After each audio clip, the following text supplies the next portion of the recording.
Imagine for a moment a figure so powerful, so authoritative, that the mere whisper of his name sends shivers down the spine. This figure is none other than Jesus Christ. But what is it that truly gives him this authority? Let's delve into the Gospel of Luke chapter 20 to understand more. In the aftermath of Jesus' grand entry into Jerusalem and his cleansing of the temple, the religious leaders of the time were not too pleased.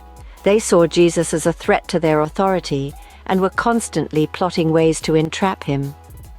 One day, as Jesus was teaching the people in the temple and proclaiming the good news, these leaders approached him. They asked him, "By what authority are you doing these things, and who gave you this authority?" This question, though seemingly simple, was a clever trap.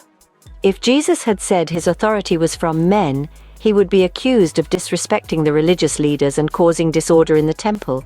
If he claimed his authority was from God, they could charge him with blasphemy, for in their eyes, they were the true representatives of God's authority among the people.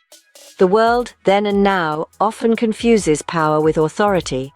It's a common perception that authority always trumps ability. A soldier obeys the officer, an employee obeys the boss, not necessarily because the superior is more capable, but because they hold authority. However, this is not to say that Jesus lacked authority.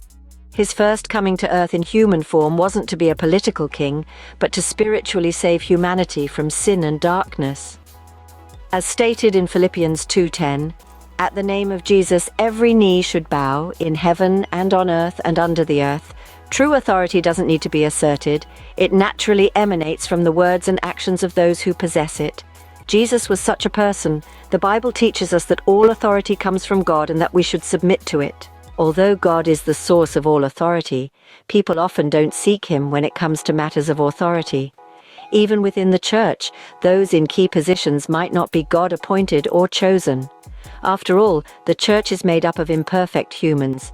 These appointments might be influenced by personal relationships, material needs, personal ambition, or even spiritual gifting. However, it's crucial for believers to understand the source and responsibility of authority to prevent a repeat of the Pharisees' entrapment of Jesus. In conclusion, Luke 20 presents a profound lesson about the true nature of authority.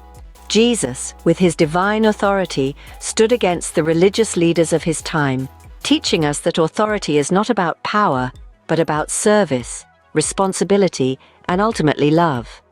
In our lives today, let's remember to seek and respect God's authority, for in doing so, we align ourselves with his divine will and purpose.